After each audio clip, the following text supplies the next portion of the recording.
Hello and welcome to a brand new episode of Black, White, and Red All Over. I'm Victor Dandridge, the hardest working man in comics. I'm Ryan Seymour, king of Comic Town in Columbus, Ohio. Woohoo, baby! We are here for a brand new week, the week of, what is this, April 21st? Yeah, something about 420. Oh my god! Yeah. I forgot. What can I say? We are recording on Tuesday, 420, but we're keeping it clean, Yes, ladies and very gentlemen. clean. The only thing green in here is the tabletop. That's my story, and I'm sticking to it. Yes. Before we get started, because we read some amazing books, we got some things to shout out that are coming to the shop, coming soon. Yeah. Literally, what is it, May 2nd? May 2nd, so not this Sunday, but Right. next Sunday. You might have heard of a movie called Flash Gordon. Sam Jones is going to be here from 12 to 4 on that Sunday. Yes! Yeah, so- Dude, absolute legend. Literal legend. Oh, yeah. Can't wait. Sam is a good dude, man. Yeah. Had a couple conversations with him. He's pretty legit. Oh, man, he's excellent. And obviously, okay, so maybe Flash Gordon might be out of your wheelhouse. Maybe you've seen him in Ted. Maybe that's where you know him from. He's going to be here too. That guy is in both movies. I wonder if we can get Mark Wahlberg to show up. Okay, so Scott did message. Are you serious? He hasn't read it yet. But we're trying. We're trying. I mean, we could always stop by the dealership and see what's up. Like, yo, you know Sam's coming to town, right? Like, just first names. Yeah. Just see, he was like, Hey, yo, Mark. Mark, Mark, what up? You funky. We're just one funky bunch. And Steve Hang out with- punches you for it. And you start pulling a fear and you start hitting yourself in the chest. Y'all seen that movie? It's awesome. Reese Witherspoon. Yeah, Sam Jones was not in that one. Or was he? All right. So we've read some amazing books. Yes. And let's jump right into what are the honorable mentions. These were good ones. But not necessarily acrylic work. Yeah. But they were solid. Okay, so we got one that's the same. Yes. Two that are vastly different. Yes. I started to read it, but I realized I had too many books, so I put it down, but it's over here in my buy pile. That is fair. Ultramega, please, Yes. one time. Number 2. Number 1 second print actually came out this week. Also, Yes. should be racked right next to it. So if you missed the first issue, shame on you, but you can make it right. All right, so James Herron and Dave Stewart is a... All right, kaiju stuff is huge right now. Godzilla King Kong movie, Trials of Ultraman. Yes. Just their Kaiju score. Shout out to AfterShock. So this one is the kaiju book. All right, so in Rogue One, the scene with Vader, like the first time we saw Vader, just like Vaderized, because up in that point, Vaderized? Is that a verb? yeah, he Good Vaderized. use. So that was like the first real, like true next level violence we saw. This book is that for kaiju because it is so like heads getting exploded by Oh my kicks. god, it looks so good. Oh my gosh, yeah. There's I don't even have it's. Master so many Blaster things. from Thunderdome, the Master, but it's like a Kaiju Master. It's really creepy, and I think it smells. But yeah, Scratch the page. this is just gorgeous. It's over the top. Oh, I love it. Yeah, if you want Kaiju stuff and you want ultra violence, you want over the top craziness like Fist of the North Star type stuff. This is your book. Yep, there it is, right there. James Herron, I want to be you when I grow up. Okay, so, from Image Comics. It's so good, but it's a clown. W. Maxwell Prince, writer. Patrick Horvath is the artist.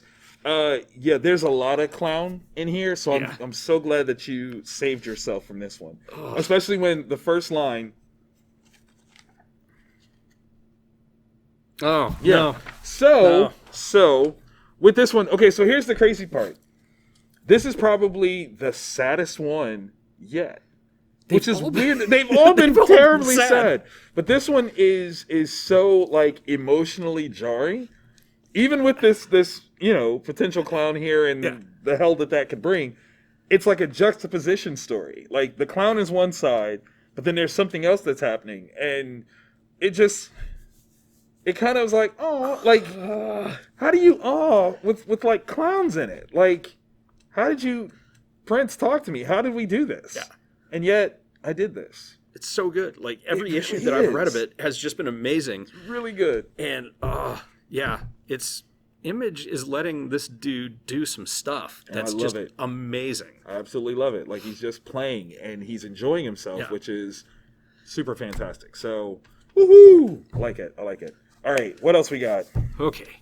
In a world of wire foo, in a world of over-the-top violence, crazy villains, martial arts, James Stokoe, you are killing it. Yeah. Orphan and the Five Beasts #2. All right, so this is a story. The Five Beasts are 5 people that were each taught 1/5 of a part of a special super secret martial art so that they could defeat the bad guys in their area. But in the process of gaining these powers, they themselves became bad guys. No! Right? So Orphan is the name of this character who's been sent out to kill the 5 beasts.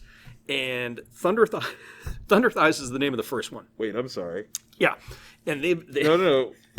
Wait a minute. We can't rush through that too quickly.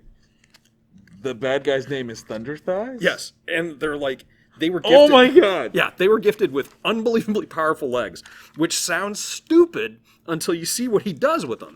And it's so freaking good. And the over-the-topness... What? ...is so crazy.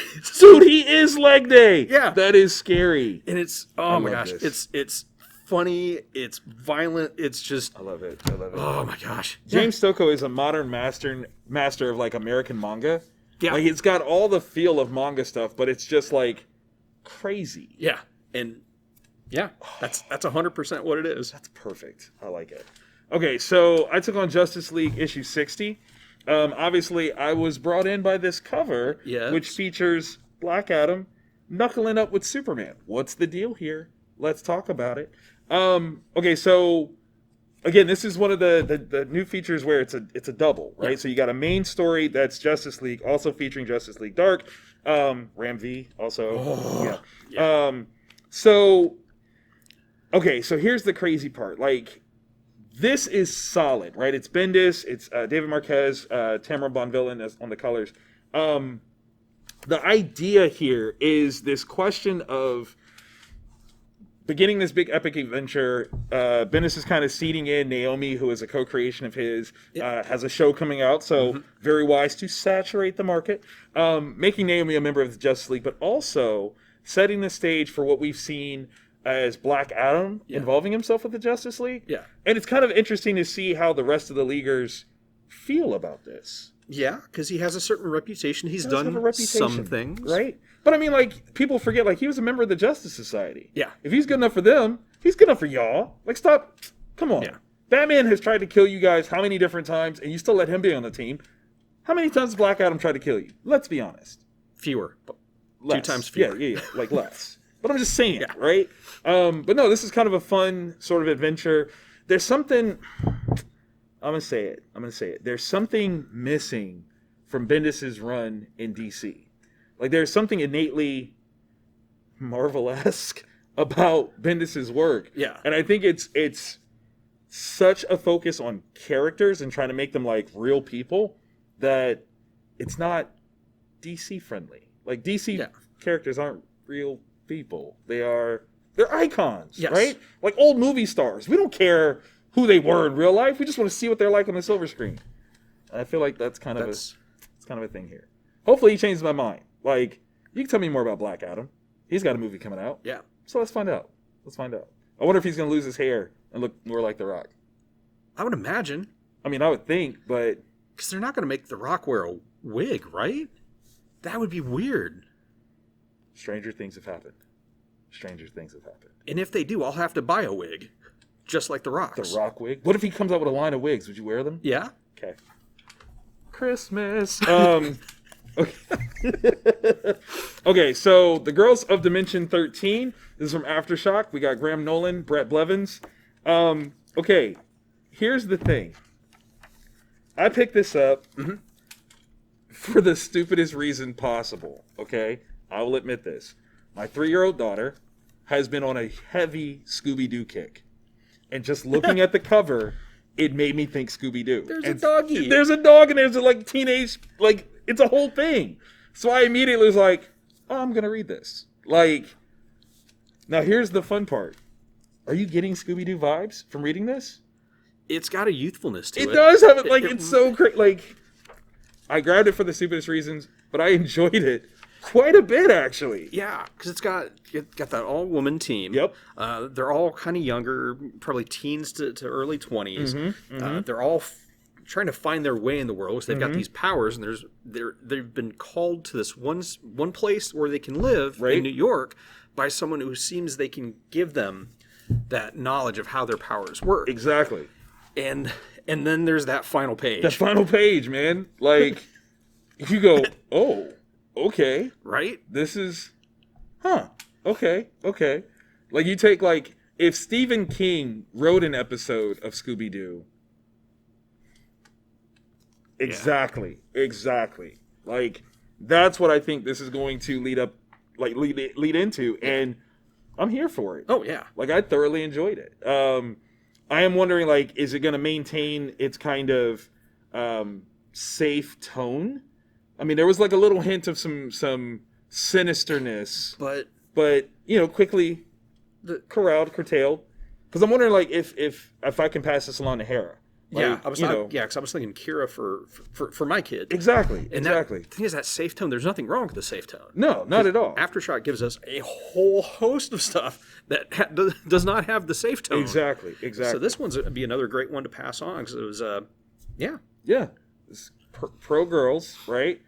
Fun supernaturalness, very unique characters, and that like last page. So cool. So yeah, hopefully that does maintain its kind of tween-friendly tone, because I would love to pass this along to my daughter. Yep. So, good job, guys. Good job. Okay, going on to the acrylic, we've got one that's the same. Just the one that's the same. That's tough, because you got Jason Aaron. I do. I'm talking about it. Because people are sleeping on the fact that Jason Aaron is one of the writers on this book. Y'all. And I do mean y'all. I'm talking to you people over there. And I do mean you people. Okay, so the Mighty Valkyries. This is one, right? Yeah, Oh, come on, guys. What are y'all doing? Okay, Jason Aaron, Torrin Grönbeck, right? So. Okay, and then Torrin comes back and writes the follow-up feature. So, okay, here's my question, because I was reading this, and when I was reading the follow-up, I was like, Torrin's actually a really good writer. Like, I'm feeling the vibe, I'm feeling the voice. It's good. Are we seeing, like, a protege setup where you get paired with an established writer and you get to try some stuff out, like maybe follow along with them or something? You get a co-credit and then you get a backup feature. I think that would be a brilliant way to break in writers. Yeah, being able to mentor, like, just throwing it out there. Like, guys, if that's not your plan, it should be. Yeah, it really should be. Shout out to Marvel if that's what they're doing. Okay, so for the main story, the Jane story as they call it, Matea de Ulis or Heluis did the artwork, and then for the backup, Erica Durso. Both are phenomenal, but I got to give it to, is it Matea? I don't know, but I love you. Okay, I am going to learn your name because your work is wow. Okay, like. Ooh. Visually, it's stunning. Yeah. Like, I get Isaac Ribic vibes or Jerome Pena vibe. Like, but both at the same time, because there's like a cleanness to it, but the Ribic-y. Yes. And it's kind of like, it's magical. The scene that got me where I was like, I was enjoying it, but then like this is the one right there. Oh yeah. That's Yep. That's wow. Yeah. And I was like, oh, and then this scene. Why aren't they on like bigger books? Like, I don't know if this was their tryout, but Avengers is calling. Get them on it, like, right now. Okay, so with this story, we've got like Jane Foster's Valkyrie, and she's, doing her thing. Like, she's still like in New York. She's still doing doctor-y type things, although she got demoted. It's a thing. They're mad. Hating on her for prosperity. But she has a great interaction with different like Marvel characters throughout this thing. And there's this, we'll call it a mystery unfolding. Some things are let loose from the Asgardian plane. Some things are coming, and there's going to be some issues with their release. It's a lot of fun. And then the backup feature has Valkyrie, as we know her, Tessa Thompson style, on her routes through the universe and finding adventure where she goes. So super dope. Again, especially love the Scotty Young cover because how do you not? Because it's Scotty and you love him because that's what you do, or else you did it wrong. Such a fun chibi style. And I know! He does stuff that just isn't even remotely... It's absolutely hilarious. You know what's really funny? So, personal little slide, gonna shout out. So, WonderCare presents the Kindergartens, all ages title that I do with Justin Castaneda. Shout out to Justin. So, when we first started this was right when Scotty was starting to do this style. Yeah. And so that's what I wanted to ape. And Justin was like, no, we're not doing that. Like, we're gonna make it more individualized, more stylized, and made for animation. Yeah. And I'm like, word, okay, that's cool. Funny enough, we just had our first development deal yesterday, like our first conversation about this. So we have a couple of companies that are interested. So if you don't have WonderCare, now might be the time to get it before the value shoots through the roof and you can't. I'm just throwing it out there. Comic Town has some. Mm-hmm. In fact, they have all of it. We do. Just saying. Okay, you were saying. All right. All hail Behemoth. Behemoth Comics #1. You promised me darkness. I'm going to preface my preview of this book with, you're probably not going to get a copy. And it's going for like $20 to $25 a pop for the regular cover on eBay already. So it is going to a second print, so you might have to wait for the second print, but trust me, it is worth it. It is the art style. All right, let me read off the creative team. Yeah. Damian Conley and Annabella Mazzaferrari. This has a vibe of like Crow meets Umbrella Academy. Okay. It takes the premise that Halley's Comet, whenever it comes around, causes something to happen with people where they'll gain powers.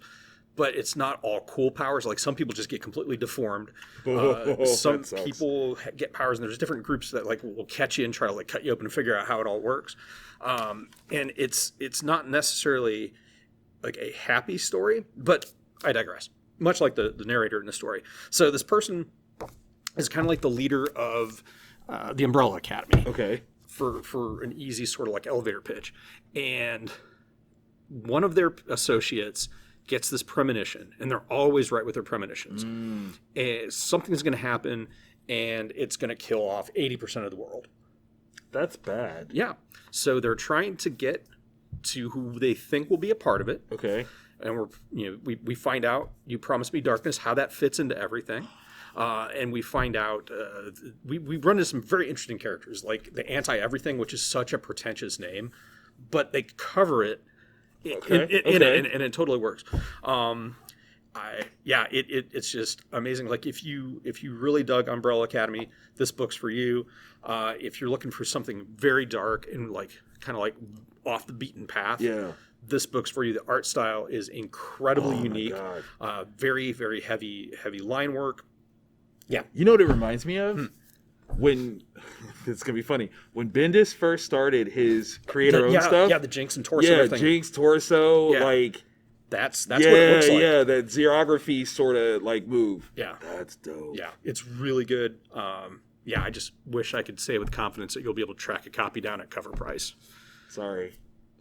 But bug your local store, because I think the second prints are getting solicited this week or next week.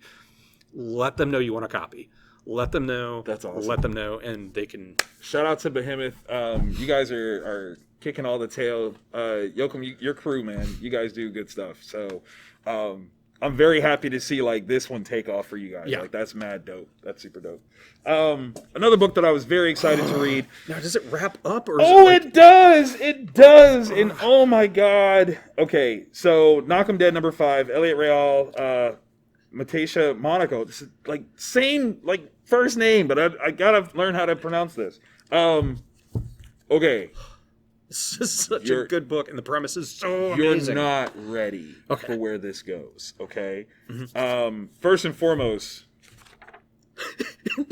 okay, so mission accomplished. Bryce, Ronnie, like their life jumps in such a crazy way, and it's not all positive, and it's like, I'm trying to think of who makes movies like this. Because it's like a movie. It's like a crazy dope movie that you would tell everybody like it's an amazing movie, and then they watch it and they get depressed and then they get mad at you because you recommended it, and they're like, what's wrong with you? And you're like, but it was good. And they're like, but it was crazy and kind of sad. And you're like, yeah, but that's good. Yeah. Like, didn't you feel something? An dramatic, like, try being a Browns fan. Exactly. Okay, and that's a joke that should be in Malcolm Dead. They had a contest for best like grown joke, and when I say grown, like it makes you go, oh god. It was perfect. Like it's the best sort of dad joke. The thing that I love the most about it, I won't tell you what it is, but the note is, thanks to all who entered, don't quit your day jobs. And I'm like, based on the vibe of this book, that's the greatest thing possible. So that's what I want to know. In your comments on this episode, I need your worst joke. Like the worst one. Don't make it vulgar. That's not what makes it the worst. I'm talking about your like the best of your worst clean daddest joke. Yeah, because clean, like working blue, it's just, anybody can do that. Yeah. But to keep it clean That's and harder. make it suck, that's harder. Way harder. So that's what I want from you guys in the comments below. Best one wins a no prize. Get out your Ouija boards and try to summon the ghost of some poor comedian. No, of Stan Lee, and you get the Oh my no gosh, yeah. prize. That's right. There it is. Right. This was awesome. Okay. Literally, I mean, we're talking Eternal Sunshine of the Spotless Mind, Death to Smoochie, like that level. Awesome. So please check that out. Enjoy that one. I think the series is done. If they come back, I would be surprised. But leave it to Elliot, because Elliot is a god of the pen. So I do not doubt your skill. Ray Hall, I love you. So yeah, he's one of those names that when I see on a book, I ought to order more, and I have to read myself. like, let's go. It's good stuff. And rapidly joining that pantheon, Ram V. Oh my God, dude. All right. Many deaths to Laila Starr. Ram V and Philippe Andrade. So you might remember Ram from These Savage Shores. He's done some Batman work. He's doing the Justice League Dark stuff, backup. Swamp Thing right now he's also doing. Oh, yeah. This one is phenomenal. All right. Look at that opening page. Yeah, the art is just gorgeous. It's got a very, I wouldn't say European, but it's not an American vibe to it. The line work's very fluid. It's more about getting the feel across than it is necessarily the actual imagery physicality. depiction. Yeah. The color choices are all just Super creepy, beautiful. Yeah. So this. Oh, that's a great panel. Yeah. Okay. Sorry. Like this is just the art and coloring and lettering and everything. You guys took what Ron was laying down and you took it to the next level. So anyways, this is the story of what happens when the god of death loses their job because a prophecy is about to be fulfilled. So, which I didn't expect. Like that was not what I thought. I'm gonna just add this to my buy pile. Don't even. So there's this prophecy that at some point there's gonna be some kid born that's gonna solve the mortality problem. Oh my god. Okay, put this up in Acrylic. That's amazing. Yeah. So the god of death gets called up to the big guy's office and is fired. And what happens when you get fired is you become immortal. You become sent as a human. No, right? Wait, you don't? Do you remember everything? Because that was. Yes. Oh my god. So she, right? So she is like stuck as a human, hating and trying to figure out how I can stop the prophecy from happening. How do I kill this kid? Yeah. How do I get rid of him? And Wow. It's hysterical. Seeing the god of death in a mortal form get hit by a bus is just, and the ghost, I don't even know, that thing is just so creepy, but at the same time, like I want to hang out with it. Yeah, I'm getting out. Yeah, it's hysterical. Okay. It's thought provoking. Yeah, it's okay. Yeah, and it's Boom. So just to let you guys know, with Boom, that's gonna be strip cover returnable. Ooh, so take a chance, y'all. Make sure you get a copy before there ain't no copies. Boom. Oh my god! All right, so. This book is so much better than it has any right to be. Like, it is the number of alien movies that have come out, like, but the xenomorph alien, right, that have come out and just like taken a dump in my eyeballs. This big squats, mouth open. Yeah. And it's just like You get like little flicks. trying to block it with your tongue, and it's just tastes like COVID. But this right here, this is 2 issues in, and it's a better sequel than the last. all of them except for Aliens. Right. Like Alien and Aliens are the only things that matter right now. Like that's it. Like this, And low-key, I think that's kind of how this story is taking place too. So yeah. just throwing it out there. So we got Philip Kennedy Johnson writing, Shout out. Salvador LaRocca on the art. Wow. Who, if you don't know, I'm assuming you're in your 20s and haven't read any of the X-Men stuff. That would be. How is that even? Oh my God, that would be actually kind of dope because you could be experiencing Salvador's work for the first time completely fresh. My God! And then go back and see what else. And Okay, I apologize. No, if you... no, you lucky sons of guns. Yeah. Okay. Okay, so listen. The vibe, the feel, the entire alienness of this story is so on point. Xenomorphs matter, okay? Right? The relevance and reverence of the xenomorph form matters. And Philip has it, right? Yeah. Like, without question, he is establishing the majesty of this sacred alien species. Yeah. That's number one. But what's more important is he's bringing us to term with great anchor human characters. Yeah. The story is what matters here. Like, it's almost... Okay, I'm going to say it. The thing that the recent kaiju movies, specifically Godzilla, almost get wrong is that they focus on the human stories and not enough on the big giant monsters that we're there to see. Yeah. Alien, this is the opposite. The goal is, let's get you caring about the characters and then start killing them. Like, that's literally the goal here. And guess what? It works. It's working so good. Because it's like a crime story where this dude gets double-crossed by his son. Right? And now Jerk face. his, like, you can save your son, right? But you're going to have to do some stuff you don't want to do. Oh, yeah. And it just happens to take place on a space station with xenomorphs. And not, because it's like a whole bunch of them. Yeah. But like in different states. Different states, man. Like, we're going to see xenomorphs that we've never seen before. And they're going to try it. Like, it's, and the way LaRocca, because they make you wait. Yeah. First issue, don't see it. Second issue, you pretty much don't see it. Mm-hmm. But when you do, the way it is rendered.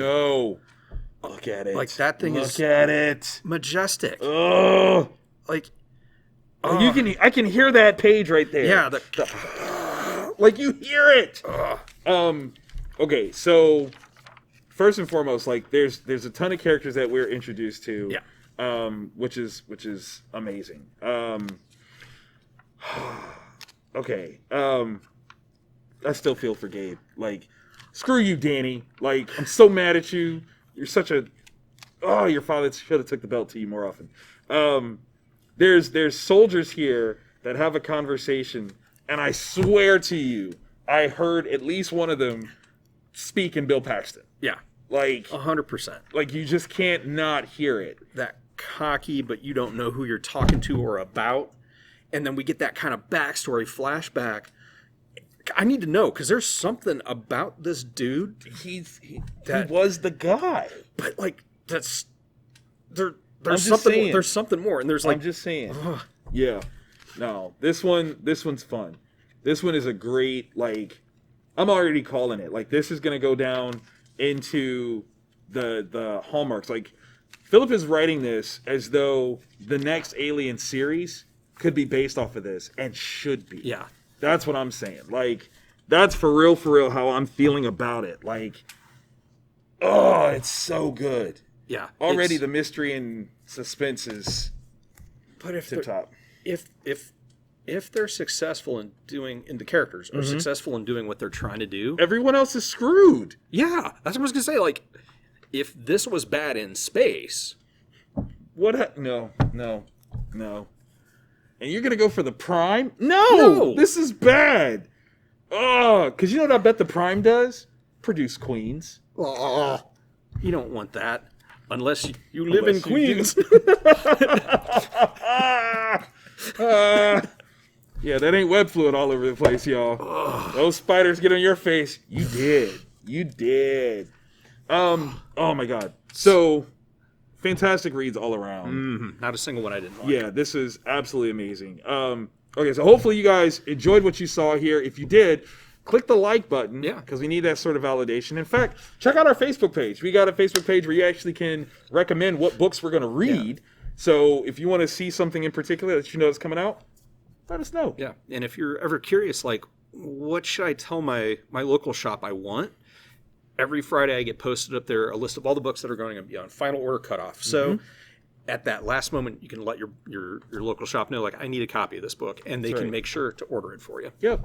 And obviously, if you really like this show, like really, really like this show, and you want to see it regularly, click the subscribe button. And the bell. Yes, because then we drop in your DMs every week. Because we're here for you, to tell you the things that you want to hear. One of us is the devil, one of us is the angel. And you don't know which. Ever. Not ever. I like hot water and pain. And that's the angel.